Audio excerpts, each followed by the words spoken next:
नमस्कार, मेरा नाम है कौशल और आप देख रहे हैं स्पीच 24 न्यूज़। अभी मेरी मौजूदगी है गोड्डा कॉलेज में। यहाँ पे जाके आपको बता दें कि फर्स्ट टाइम वोटर्स जो भी हैं उनसे हम जानने का प्रयास करते हैं। और सबसे पहले ये आपको बता दें कि मैं भी इसी कॉलेज का स्टूडेंट हूँ और जाके सर का मार्गदर्शन बहुत ही ज़्यादा मतलब हम लोग को सक्सेस बनाने में रहा। और जो भी स्टूडेंट है इनसे जानने का हम प्रयास करेंगे कि आप जब किस मुद्दे पर वोट करेंगे। और सबसे पहले बता दें कि सब फर्स्ट टाइम वोटर्स कितने लोग हैं?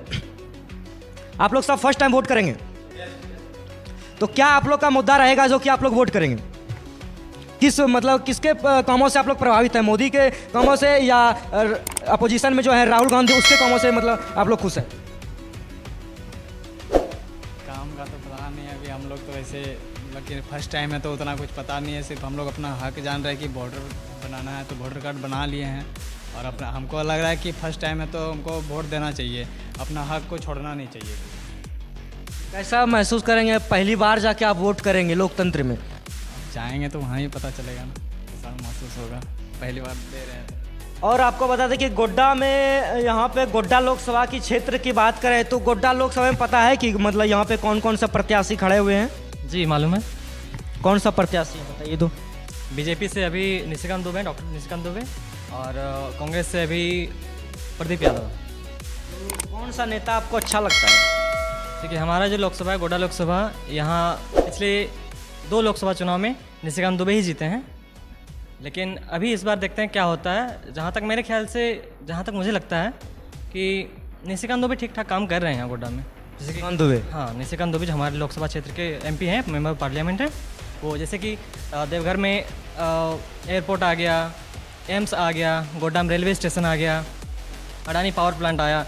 तो इस तरह से क्या होगा, यहाँ गोड्डा में इन्वेस्टमेंट ज़्यादा होगा और यहाँ के लोगों को ज़्यादा, यहाँ के लोकसभा क्षेत्र के जितने लोग हैं यहाँ ज़्यादा उनको रोज़गार मिलेगा, रोज़गार का अवसर मिलेगा। तो इस तरह से मेरे ख्याल से लगता है कि बीजेपी यहाँ गोड्डा लोकसभा में ठीक ठाक काम कर रहा है। और अगर कांग्रेस जीत जाती है तो देखा जाएगा अगले 5 साल में फिर वो क्या काम करेगी। युवाओं के लिए मतलब ये निशिकांत दुबे जो है वो यहाँ के गोड्डा लोकसभा क्षेत्र के लिए क्या किए हैं?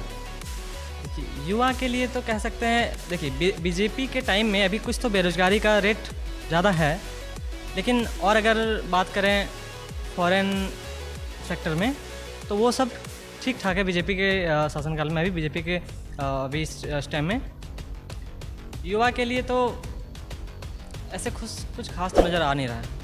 इतने सारे एग्ज़ाम जो हुए, जो परीक्षा हुआ, उसमें पेपर लीक हुए, मतलब क्या लगता है किस तरीके से ये काम कर रही है सरकार? देखिए ये जो है ना, हम कह सकते हैं सरकार का लापरवाही है। अगर सरकार ठीक टाइम पे एग्ज़ाम नहीं करा पा रही है, ठीक टाइम पे रिजल्ट नहीं दे पा रही है और पेपर लीक करा रही है तो सरकार का बहुत बड़ा लापरवाही है इसमें।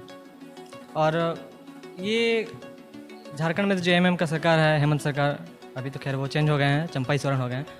तो ये डिपेंड करता सरकार पे ही मेरे ख्याल से। क्या चाहते हैं इससे मतलब लोकतंत्र में जाके सरकार का बदलने का एक बार मौका मिलता है तो आप किनके कामों से किस मुद्दे पे लेकर वोट करेंगे? देखिए सबसे बड़ा जो मुद्दा होना चाहिए, सबसे बड़ा मुद्दा बेरोजगारी है, अनएम्प्लॉयमेंट, तो वो तो ख़त्म होना ही चाहिए पहला। और इसके बाद जो इन्वेस्टमेंट है, जैसे कि यहाँ अलग अलग कंपनी आए यहाँ पे इन्वेस्टमेंट करे ताकि यहाँ के लोगों को भी रोज़गार हो। मतलब जो मेन जो मेजर इशू है यहाँ का अनएम्प्लॉयमेंट ही है, वो सुधर जाए तो सब सुधर जाना चाहिए। और एजुकेशन सबसे बड़ा है। अगर एजुकेशन सुधरेगा तो लोग का मेंटालिटी ऐसे डेवलप होगा कि वो खुद बेरोजगार रहना ही नहीं चाहेंगे, कुछ ना कुछ काम करके तो वो अपना मतलब अनएम्प्लॉयमेंट को ख़त्म करेंगे। युवाओं के लिए जो पहले था मतलब सेना में बहाली होता था वो 60 साल के लिए होता, लेकिन अब उसको जाके अग्निवीर के तौर पे उसको 5 साल का कर दिया है। क्या कहिएगा? 4 साल का क्या? हाँ, देखिए वो जो है ना, अग्निवीर 4 साल के लिए आया है। वो इसलिए लाया गया था सरकार, जहाँ तक मुझे मालूम है वो इसलिए लाया गया था क्योंकि सेना में जो है ना इतना अधिक पेंशन लग जाता है, इतना नंबर, ह्यूज अमाउंट ऑफ, इतना भारत का जो एरिया है बहुत बड़ा है और इतना पूरे बॉर्डर को शांत रखने के लिए बहुत बड़ा एरिया, बहुत बड़ा रिजर्व रखना पड़ता है सेना का। तो ये जो है 4 साल का लाया गया है क्योंकि पेंशन बहुत ज़्यादा देना पड़ता है और भी बहुत तरह का है खर्च आते हैं सेना में। तो उन सब को मैनेज करने के लिए जहाँ तक मुझे लगता है ये लाया गया है ताकि 4 साल में वो दोबारा से, अगर ऐसा नहीं कि सारा को 100% को हटा दिया जाएगा, ऐसा नहीं है, जिसमें कि 75% हटाया जाएगा, 25% जो बेस्ट है उनको रख लिया जाएगा परमानेंट। और भी हमारे साथ स्टूडेंट मौजूद हैं, उनसे भी जानने का प्रयास करते हैं जाकि किस मुद्दे पे आप वोट करेंगे इस बार जो लोकतंत्र का जो महापर्व है, जाके इसमें किस मुद्दे पे आप वोट करेंगे? मुद्दा तो बहुत सारा है। अब उसमें से हम किस मुद्दे की बात करें? सबसे पहले तो अनएम्प्लॉयमेंट जैसे बढ़ रहा है, जैसे हम अभी ग्रेजुएट हो रहे हैं, ठीक है, आज से अक्टूबर के बाद हम ग्रेजुएट हो जाएंगे, लेकिन इसके बाद हमको क्या करना है पूरा कुछ दिख नहीं रहा है, ठीक है। तो सबसे पहले तो अनएम्प्लॉयमेंट जो बढ़ रहा है उसको सरकार को ख़त्म करना चाहिए, क्योंकि आशा तो देती है कि फॉर्म आ रहा है, अप्लाई भी करता है बच्चा, हम लोग सभी कोई सारे स्टूडेंट प्रिपरेशन करते हैं और एक टाइम जब एग्ज़ाम दे करके आते हैं कुछ उम्मीद के साथ कि अगले आने वाले रिज़ल्ट में कुछ बेहतर होगा, तो रिज़ल्ट क्या मिलता है? Question leak. आते एग्ज़ाम दे करके आए, सारे उम्मीद जोड़ें और अगले दिन ही पता चलता है कि क्वेश्चन लीक, कहानी ख़त्म। तो ये सरकार की जो लापरवाही है बहुत ज़्यादा है। लेकिन बात रही सिर्फ सरकार की, तो हम सिर्फ सरकार पे भी दोष नहीं देना चाहते। अब तक हम देख रहे हैं कि जितने भी लोग हैं वो सरकार के बदलने की बात कर रहे हैं, लेकिन अगर हम अपना जो ऑब्ज़र्व किए हैं लोगों को, तो हम उसमें से देखे हैं कि बात सिर्फ सरकार बदलने की नहीं है, बात जनता बदलने की भी है।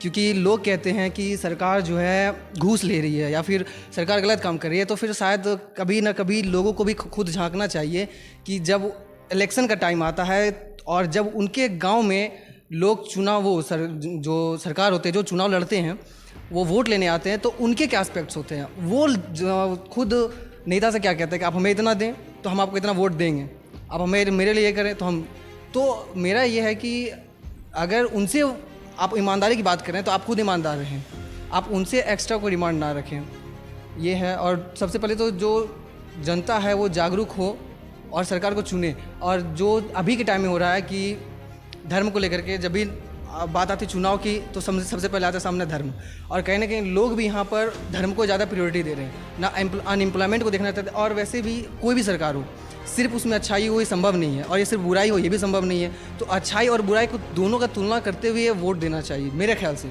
जहाँ तक मेरा सोचना है।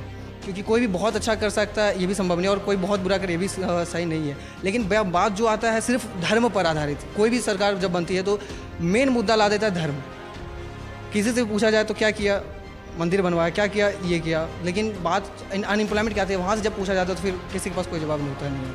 अच्छा, नरेंद्र मोदी जो हैं प्रधानमंत्री, उनके कामों से आप कितना खुश हैं? वो कैसा लगता है कि युवाओं के लिए वो क्या कुछ कर सकते हैं अगर इस बार फिर से मौका मिलेगा तो?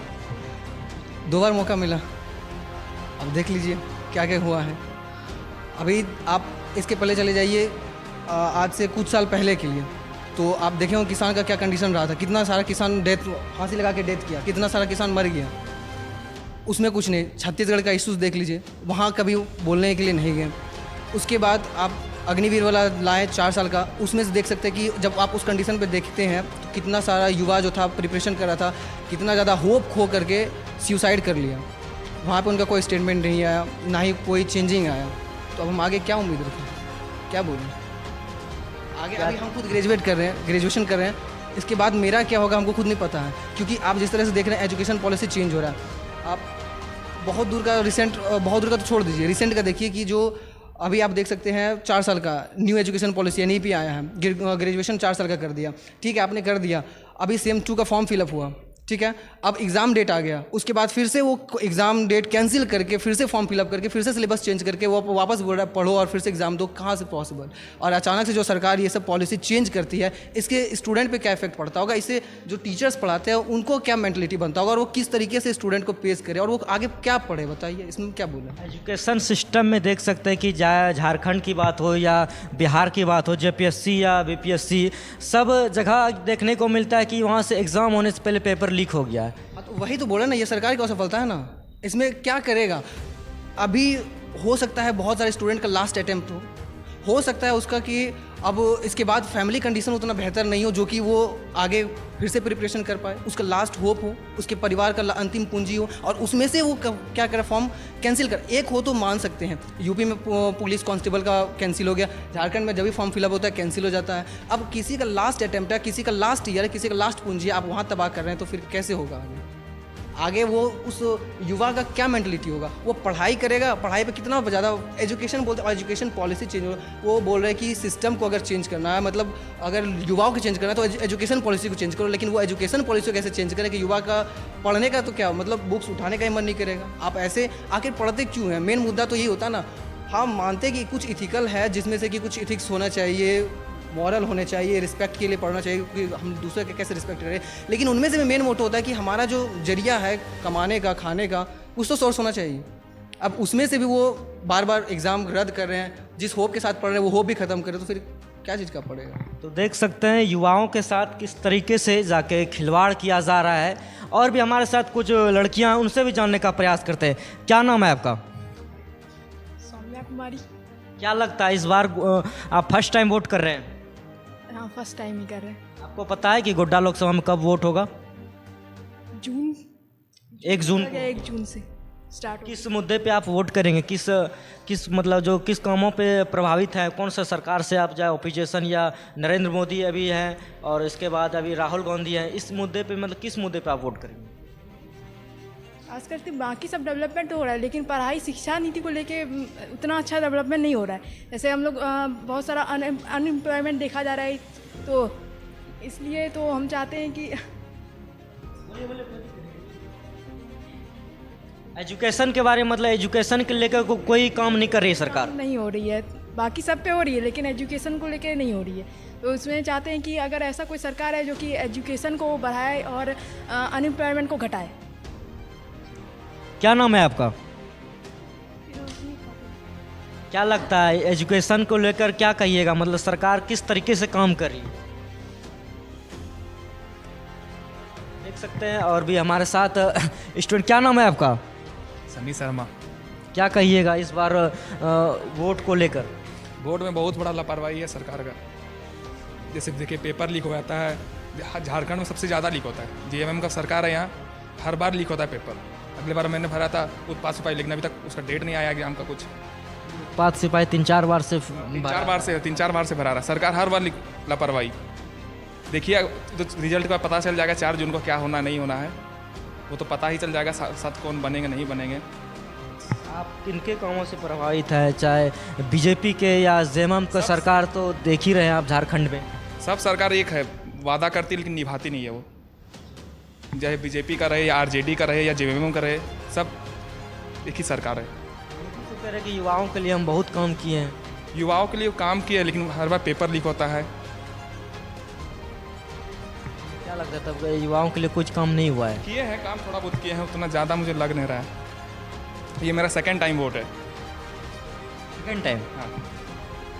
देख रहे हैं हम, बता दें कि ये गोड्डा कॉलेज में मौजूद है और जाके यहाँ पे तमाम लड़के मौजूद हैं, फर्स्ट टाइम वोटर्स हैं। इनसे हम जानने का प्रयास किए और किस तरीके से, किस मुद्दे पे या कहीं वोट करेंगे। और सबसे पहली बात ये तो राजनीतिक की बात हो गई। अब ये बताइए कि आप लोग सर के पढ़ाने का अंदाज से कितना खुश हैं? बहुत ज़्यादा। क्या बोले? हमारे सर गोड्डा कॉलेज के लिए 1 मैन आर्मी है। सर मैथ से जो पढ़ाते हैं, कितना तक आप लोग को मतलब समझ आता है? एक वर्ड है विजुअलाइजेशन, चीज़ों को हवा में देख पाना, वो हम हवा में देख पाते हैं। चीज़ें मैथ किस तरह से वर्क करता है उसको फील कर पाते हैं। इन जनरली हम लोग 11th 12th में या फिर 10th तक में अब तक बस कैलकुलेशन सॉल्व वगैरह करना आता था, पर यहाँ पे आने के बाद ग्रेजुएशन में रियल में फील होता है कि नहीं, मैथ्स एक्चुअल में फील किया जाता है, उसको विजुअलाइज किया जाता है, ना कि कैलकुलेशन तो बस एक पेपर पेन का काम है। असल काम यहाँ चलता है और वो बस विजुअलाइजेशन से ही हो सकता है। Thank you. बहुत सारे स्टूडेंट तो सोचते हैं कि स्कूल में तो कुछ पढ़ाई नहीं होती, कॉलेज में कुछ पढ़ाई नहीं, तो वो ज़्यादातर ट्यूशन पे फोकस करते हैं। तो उस लड़कों के लिए क्या कहिएगा? देखिए हमारे यहाँ पे गोड्डा कॉलेज में तो सर अभी पढ़ा रहे हैं, लेकिन बहुत ऐसे इंस्टीट्यूशन है जहाँ पे बिल्कुल भी ऐसा पढ़ाने का तो कोई तुक ही नहीं बनता है, टीचर्स खुद नहीं आते हैं। और बात रहा हमारे खुद गोड्डा कॉलेज का भी बात करें तो सर सिर्फ अकेले हैं, 11 12 का देखते हैं, ग्रेजुएशन का पूरा अकेले देख रहे हैं, पीजी वाले का भी अकेले देख रहे हैं। तो सरकार को एजुकेशन पॉलिसी को यहाँ पे ध्यान देना चाहिए। मैथमेटिक्स डिपार्टमेंट में सिर्फ अकेले सर हैं, टीचर्स का कमी है यहाँ पे बहुत ज़्यादा, सिर्फ सर अकेले, जबकि एक टीचर को इन जनरल देखा जाए तो 1 सेमेस्टर या फिर 2 सेमेस्टर का कार्यभार दिया जाता है, लेकिन सर सिर्फ अकेले पूरा का पूरा गोड्डा कॉलेज संभाल के रखे हैं। तो आप अंदाज़ा लगा सकते हैं क्या हाल हो सकता है। वो भी सर का अब उम्र भी हो चला है। तो और भी देख रहे थे यहाँ पे सब स्टूडेंट का अपना अपना प्रतिक्रिया दे रहे थे। हम सर से भी जानने का कुछ प्रयास करेंगे। सर क्या कहिएगा, मतलब आपके पढ़ाने का अंदाज से सब लड़का जाके काफ़ी खुश रहते हैं। लड़का ही बताएगा कि हम कैसे पढ़ाते हैं, नहीं पढ़ाते हैं। कहता आईना ही बताती है कि तस्वीर क्या है। आप लड़कों से मेरे बारे में पूछिए, अगर कहीं हो सकता है कि हम 100% सही नहीं हो, लेकिन हम अपने तरफ से 200% देने का कोशिश करते हैं। देख सकते हैं हमारे साथ मृत्युंजय सर जो मैथ के प्रोफेसर हैं, उनसे हमें जाके आपको लोगों को बात कराए और तमाम छोटी बड़ी खबरों के लिए बने रहें स्पीच 24 न्यूज़ के। जय हिंद, जय भारत।